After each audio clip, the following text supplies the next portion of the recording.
Hi welcome to AC edit story time series. So முதல்ல உங்கள் எல்லாருக்குமே ஒரு சாரி கேட்டுக்கிறேன். ரொம்ப நாளாக வீடியோ போடல. ஸோ இனிமேல் கண்டினியூஸாக நான் வீடியோ போடுறேன். இப்போ எடிட்ஸ்லாம் எப்படி கரெக்டாக வருதோ அதே மாதிரி இந்த மாதிரி சீரீஸ் வீடியோவும் கரெக்டாக வந்துடும். ஸோ அதை பார்க்க நம்ம சேனலில் சப்ஸ்கிரைப் பண்ணிக்கோங்க மறந்துடாமல். ஸோ இது ஏசி எடிட் ஸ்டோரி டைம் சீரீஸோட 4th வீடியோ.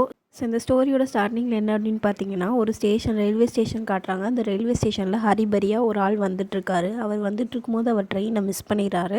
அவர் கரெக்டாக 1 மினிட்டில் இந்த ட்ரெயினை மிஸ் பண்ணிடுறாரு. அவர் ட்ரெயினை மிஸ் பண்ணனால அங்கே இருக்கக்கூடிய ரயில்வே ஸ்டேஷன் ஸ்டாஃப்ஸ் கிட்டலாம் ரொம்ப கோபமாக நடந்துக்கிறாரு. இன்னும் பார்த்தா ஒரு சவுண்டு கேட்குது. அப்போ தான் என்னன்னு பார்த்தா அவர் போக வேண்டிய ட்ரெயின் அங்கே பிளாஸ்ட் ஆகி வெடிச்சிடுச்சு. அப்புறமேட்டி அவர் கோவம் அப்படியே குறைஞ்சிருச்சு. அதுக்கப்புறம் தான் அவர் யோசிச்சார், நம்ம இந்த ட்ரெயினில் போயிருந்தால் நம்ம நிலமை என்ன ஆகிருக்கும் அப்படின்னு யோசிச்சார். இந்த ஸ்டோரியிலேருந்து நமக்கு என்ன தெரிய வருதுன்னா, நமக்கு சில டைம் லேட்டாக நடந்தாலும் சில விஷயங்கள் லேட்டாக நடந்தாலும் அது கரெக்டான ஒரு விஷயமாக தான் இருக்கும் அப்படின்னு தெரிய வருது. அதே மாதிரி வாழ்க்கையோட நேரத்தை நம்ம நம்பணும் அப்படின்றதையும் சொல்ல வருது இதில்.